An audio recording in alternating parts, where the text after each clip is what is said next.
Hello, hello, bonjour, j'espère que vous allez bien et que vous avez passé une agréable journée parfumée. Aujourd'hui on est dimanche et comme chaque dimanche, je me fais un plaisir de tourner mes vidéos pour les semaines à venir. Du coup vous aurez compris que je tourne le dimanche mais je diffuse le mardi à 11 heures.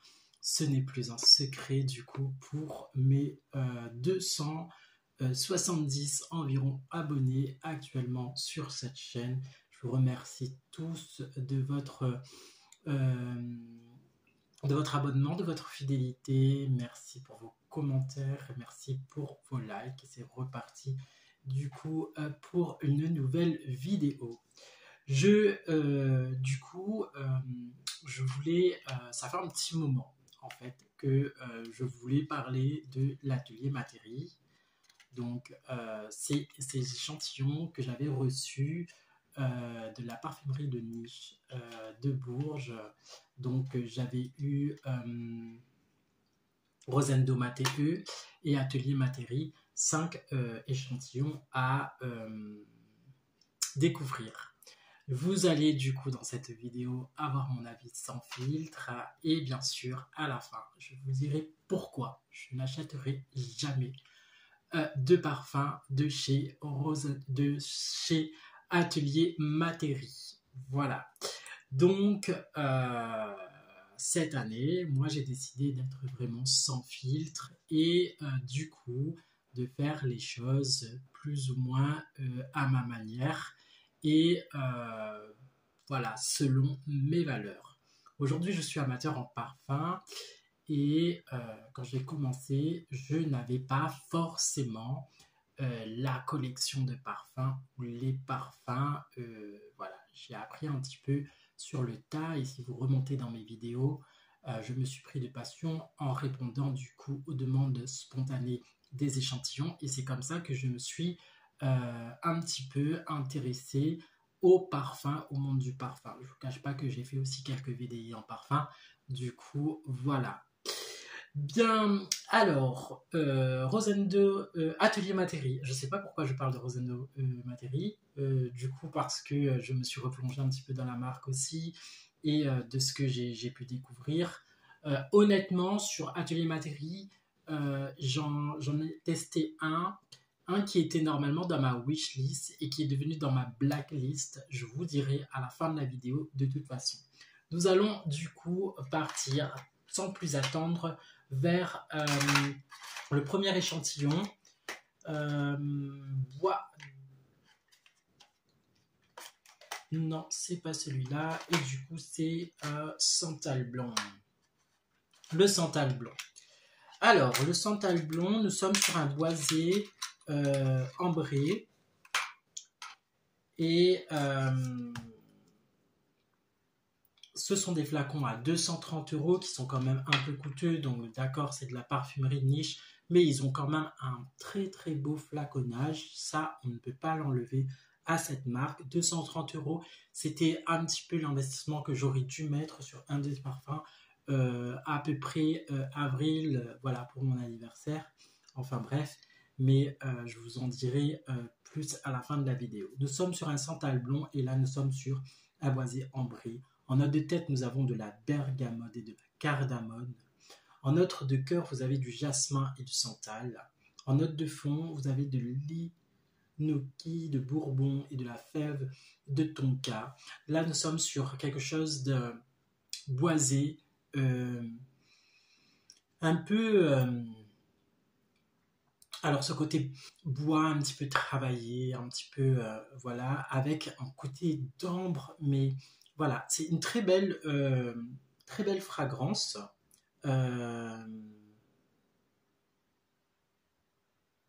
Mais j'ai remarqué qu'il tient beaucoup plus sur mouillette que sur peau, parce que le jour où j'ai testé cette fragrance, eh ben, il a fait un petit peu flop, parce que j'ai trouvé qu'il n'a pas une si excellente tenue que ça, et du coup c'est une des échantillons et une des fragrances qui a le moins tenu sur l'essai d'une journée.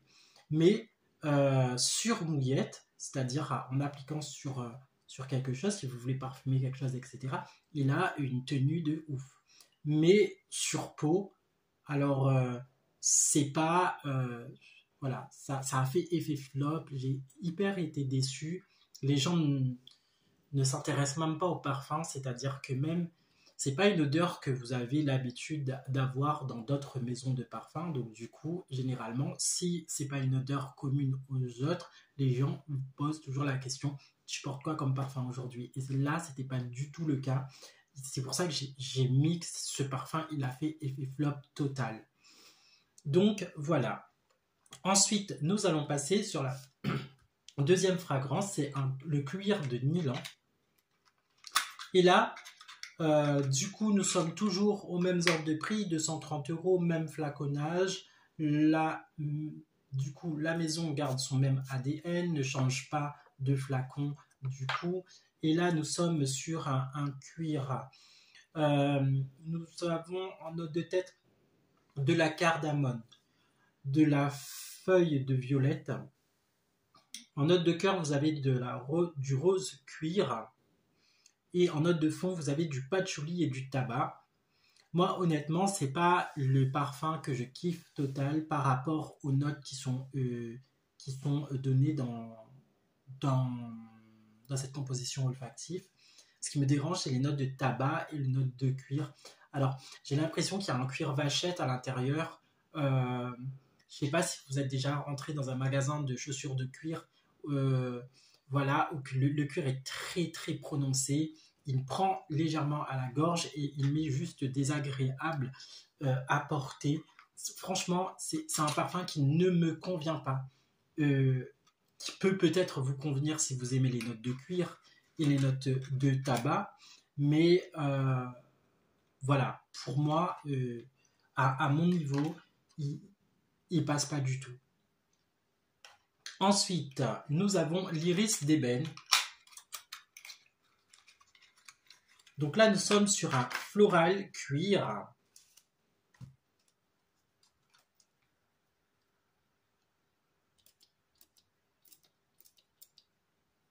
Alors même les échantillons ne sont pas très de bonne qualité, puisque là, même le pulvérisateur ne fonctionne pas énormément. En note de tête, vous avez de la mandarine rouge. Vous avez du petit grain, du mandarinier, du piment de Jamaïque. En note de cœur, vous avez de la rose de baie, de l'iris de Suède. En note de fond, vous avez de la baie de Pérou, du santal et du musc cuir. Alors là, vous avez une fragrance qui est un petit peu originale parce que vous avez du coup ces notes un petit peu d'agrumes et le piment de Jamaïque qui fait penser un petit peu à... Alors je sais pas si vous avez testé, mais le citron et le piment, de manger du citron et du piment, enfin ces notes un petit peu là. Là, vous prenez par exemple une mandarine assez verte avec du piment et ça vous donne juste le ton de saliver en bouche et c'est exactement ce que ça sent en fait. Le parfum d'agrumes et le piment. Après, ce qui me dérange un peu dans ce parfum, c'est l'arrière-note de cuir à la fin, encore une fois, qui m'est un peu trop prononcée. Donc, c'est l'évolution du parfum qui me déplaît. Mais les premières notes, les premiers jets de ce parfum me laissent juste en séduction parce que vous sentez en fait ces notes d'agrumes avec ce piment qui me fait penser en fait voilà à un agrume assez vert qu'on pourrait manger avec du sel et du piment. Et ça vous fait saliver en fait, ça vous donne en fait, cette sensation là et vous avez cette senteur là en fait. Donc voilà, mais encore une fois, je suis mitigé sur cet échantillon parce que je trouve que à la fin, en arrière senteur, donc en note de fond, les notes de cuir sont tellement prononcées que pour moi en fait c'est ce côté cuir là qui me gêne et ça c'est en expérience d'avoir travaillé dans un magasin de chaussures en cuir en fait où je travaillais dans les stocks et à un moment donné en fait vous vous sentez un peu pris par cette odeur-là. Et du coup, vous avez besoin juste d'un bon parfum frais, d'un bon verre d'air frais, quelque chose de frais pour rafraîchir vos narines. Et du coup, voilà. Nous allons passer sur la 5e fragrance, c'est le bois d'ambrette. Et là, nous sommes sur un unisexe musc boisé, avec en note de tête tout ce que j'aime. Quand je dis que, en fait, ouais, c'est trop ouf le truc. Alors, les échantillons sont de très mauvaise qualité, hein. Le pulvérisateur, il ne marche pas du tout. Et c'est juste désagréable. Donc là, il y a eu quelques gouttes sur la mouillette. En note de tête, vous avez de la mandarine et du gingembre. En note de cœur, vous avez de l'ambrette, de l'angélique et de l'anéris. En note de fond, vous avez retrouvé du musc, du santal et de l'ambroxane.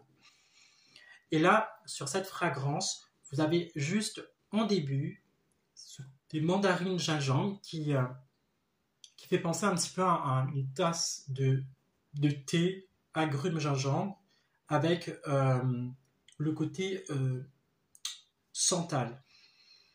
Après, la composition évolue et je n'aime pas forcément son évolution.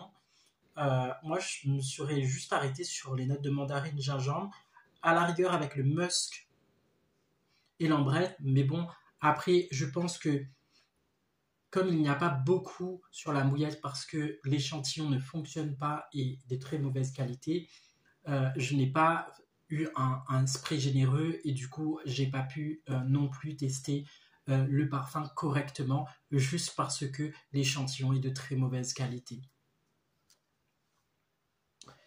Ensuite, c'est mon coup de cœur de la maison. C'était Cacao Porcelana. Nous sommes sur un gourmand boisé. Je l'ai testé en une journée et honnêtement, j'ai été hyper surpris.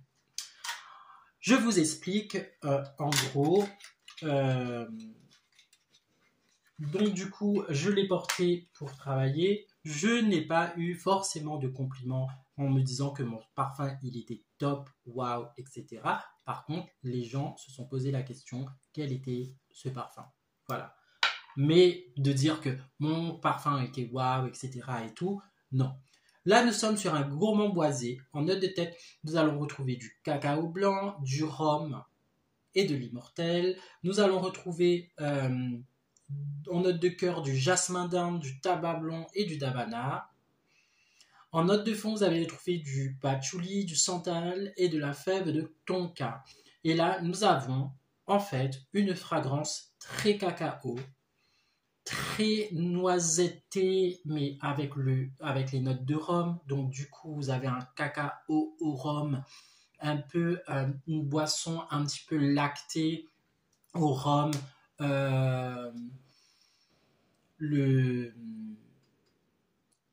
Qui fait penser un peu au Bélé comme alcool, mais voilà, juste magnifique. Ce parfum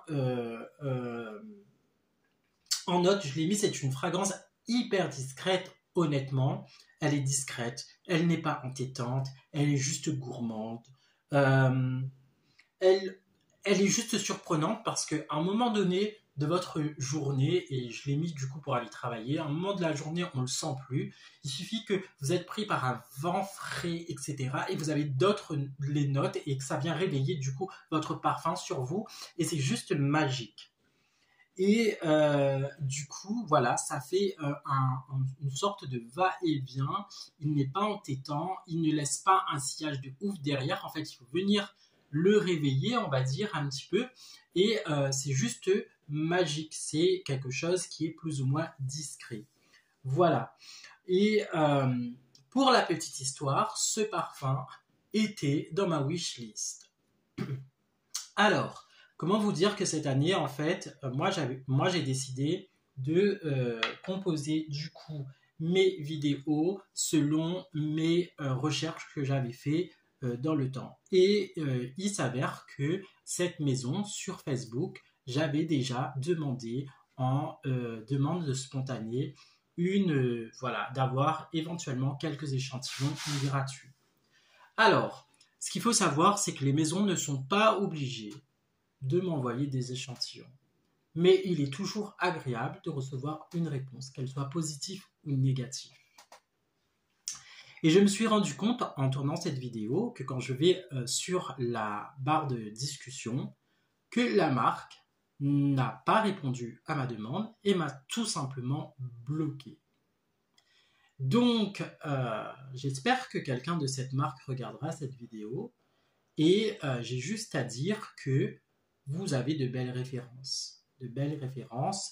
Et c'est votre droit de bloquer les gens juste par principe parce que vous ne voulez pas répondre.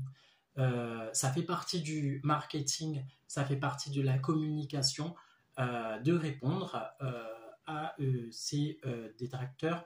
Du coup, que ça soit sur Messenger ou par mail, beaucoup de marques qui sont sollicitées pour des demandes spontanées ne répondent même pas à leur mail, que ça soit négatif ou positif.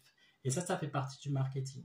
Et moi, cette année, j'ai décidé de ne pas encourager, c'est-à-dire de ne pas acheter de produits de ces marques qui n'ont rien à, on va dire honnête, rien à foutre du consommateur. Voilà, c'était mon ressenti. Du coup, moi je remercie juste la parfumerie de niche de m'avoir fait découvrir du coup ces échantillons. Effectivement, vous avez ces références dans votre boutique, vous l'aurez bien compris que je n'achèterai pas et je n'achèterai pour le moment jamais, à moins que la marque s'en excuse pleinement de son comportement, mais cela ne m'étonnerait. Du coup, voilà, je n'achèterai jamais de parfum de la marque Atelier Matéri, parfumerie française. Voilà, je pense que même un amateur en parfum, même un petit client, parfois il peut économiser, serait-ce pour acheter un parfum, un client reste un client, et voilà. Donc, avis aux amateurs de parfum, si vous avez des références avec des notes de cacao qui pourraient peut-être correspondre à Cacao Porcelena, moi je suis preneur parce que honnêtement, ce parfum avec ces notes-là m'a fait vraiment